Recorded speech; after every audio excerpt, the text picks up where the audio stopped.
Welcome back everyone to our last Piercing the Veil how-to video. Believe it or not, I'm Chaos in the Sky, and today we're learning how to play as the last villain of PTV, Sosuke Aizen from Bleach. Aizen is the captain of the 5th Division of the Gotai 13, the military branch of Soul Society.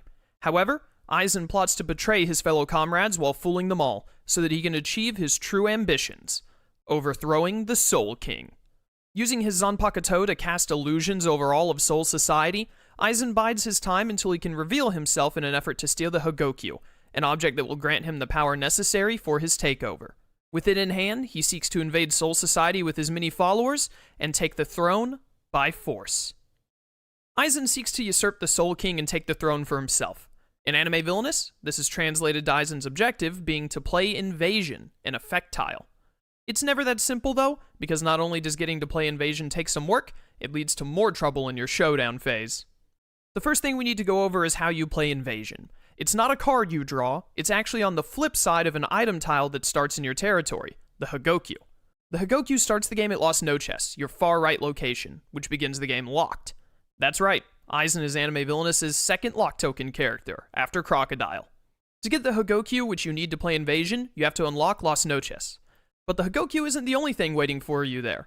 You see, also locked away at Las Noches is the Las Noches deck, 15 more cards that you'll want to have for Showdown.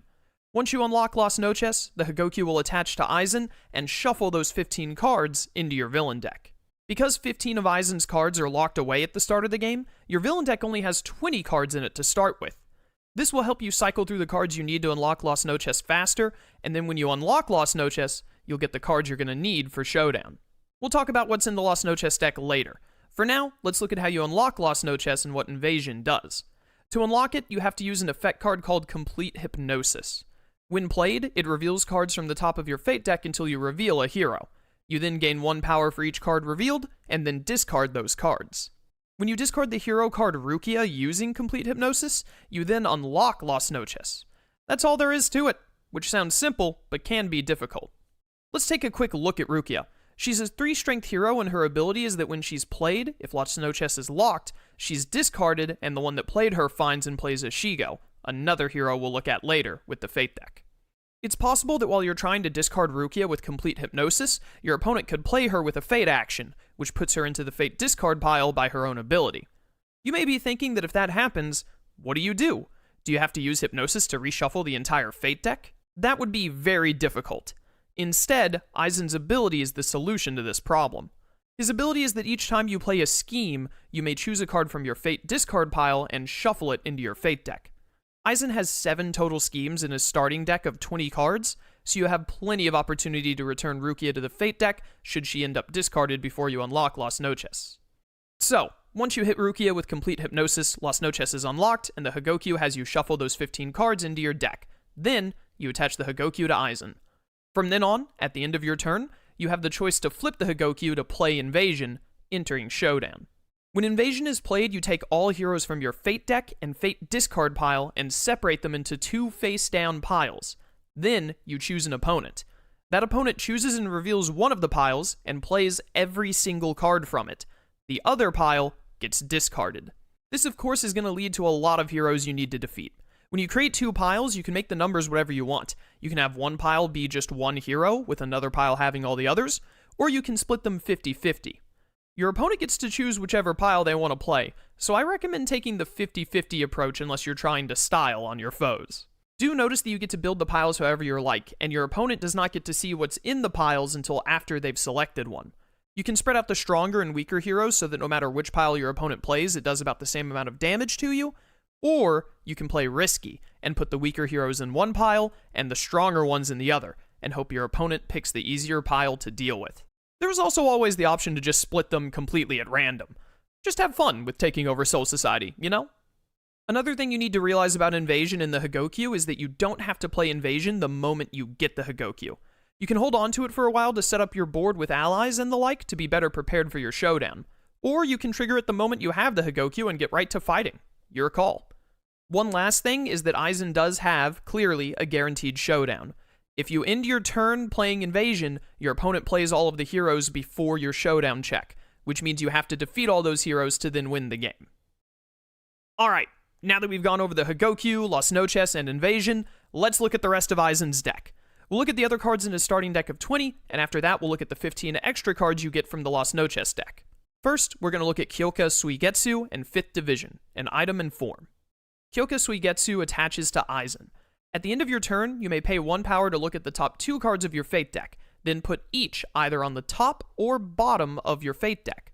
I'm sure you can see the main use for this, as it can go a long way in helping you hunt down Rukia in your Fate deck. It can even be useful beyond that, just letting you know what fates are incoming, or delaying particularly painful fates until later by putting them at the bottom of your deck. 5th Division also helps with Fate deck manipulation, especially for finding Rukia. This form makes it where when 1 or more cards would be revealed from the top of your Fate deck, 1 less card is revealed. This means incoming fates from your opponents will be much less likely to pull Rukia, and it stops Aizen from being multi-fated altogether. There is a risk though, it replaces your default ability.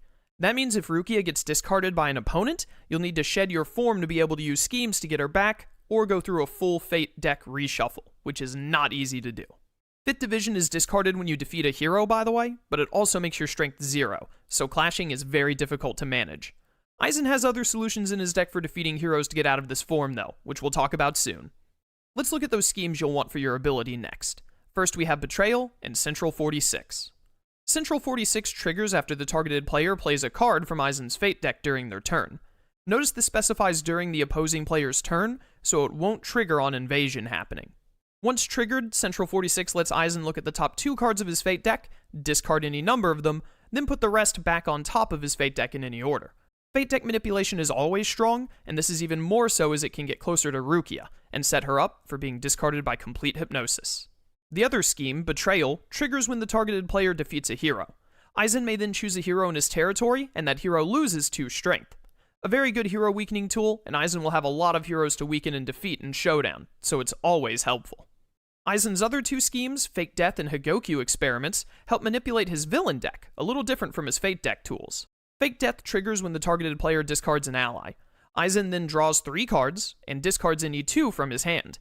This is a net gain of 1 card, and helps you dig through your deck faster, especially useful when you need to get to complete hypnosis quickly. Hagokyu experiments triggers when the targeted player plays a card with a cost of 2 or more.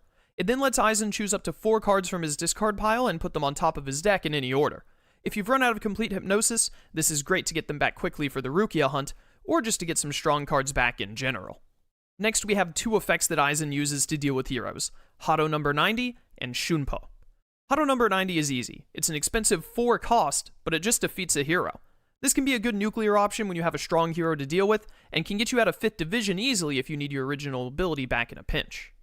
Shunpo is a little more involved. It lets you clash with a hero at any location. During that clash, Aizen gets +1 strength for each villain card at that hero's location. This rewards you for building up your territory, letting you clash with heroes at locations you've gotten a lot of cards to. Important to remember is that if you've played Kyoka Suigetsu, since it's attached to Aizen, it counts as being at your location, which can give you more options for clashing. Our next card is Airgate, an item that pairs very well with Shunpo. Airgate lets you once per turn, if Aizen is at its location, play an ally from your hand to that location, paying their cost reduced by 1 power. This essentially gives you an extra play a card at a location, so long as that card is an ally, and you get them at a discount, which is super useful. It goes a long way for getting out allies, which you'll have a lot of them from the Las Noches deck. Although most of your allies are in the Las Noches deck, you have 2 allies in your starting deck, Gin and Tosen.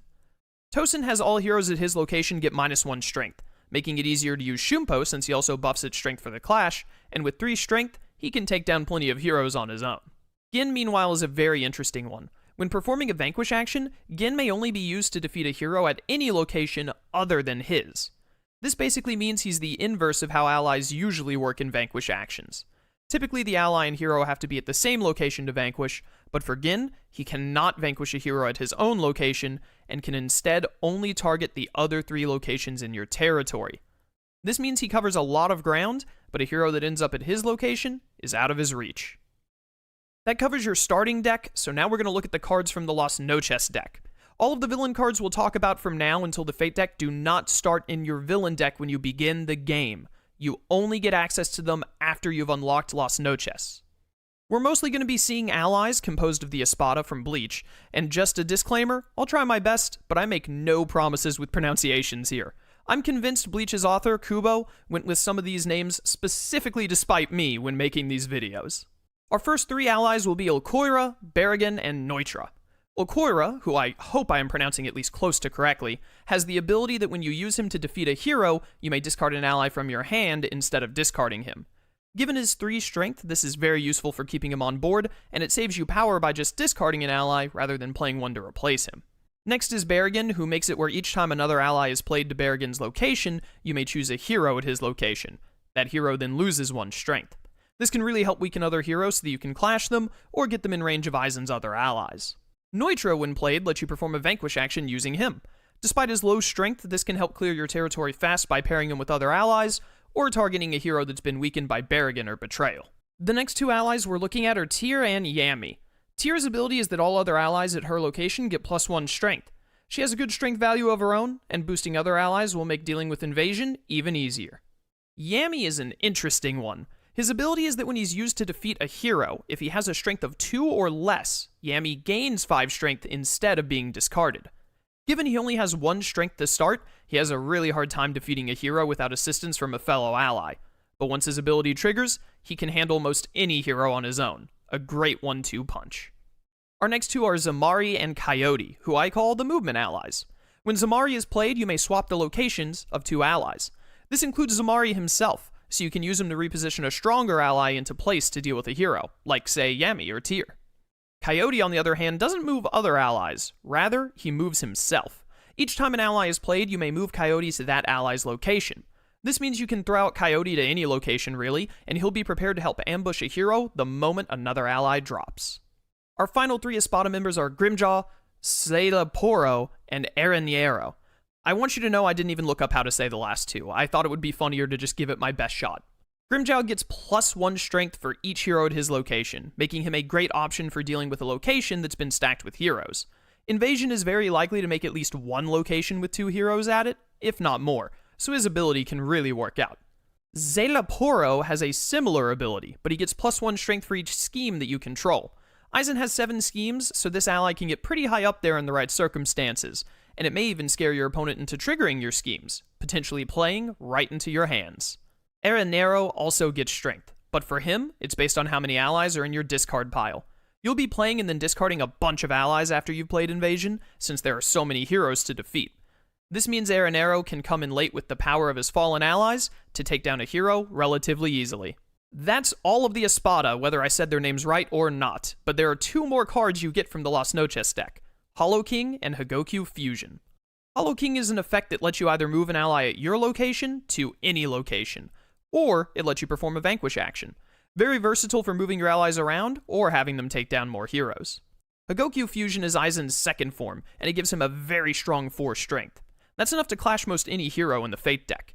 Its only ability is the discard condition, which is that when a hero is played or moved to your location, you discard your form. It's very unlikely you get to keep this form for long, but since it lets you clash most any hero, it's very worthwhile, especially if you can get even just 2 clashes out of it. You'll want to time when to use it very carefully. We've made it to the Fate deck, and first we're going to look at the man himself, Ashigo, along with Rukia and Orihime. Ashigo is a 6 strength hero and his ability makes him a priority target.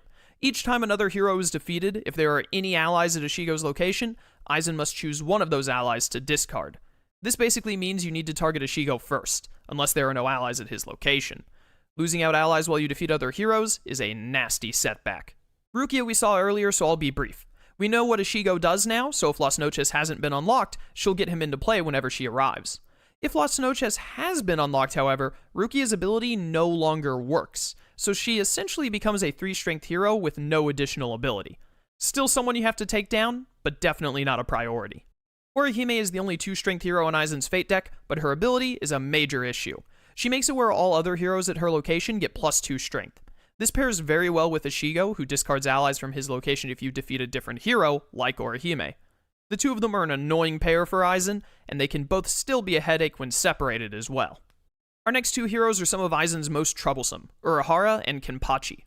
Urahara is the 2nd strongest hero with a strength of 5, just out of range of Aizen's Hagokyu Fusion form.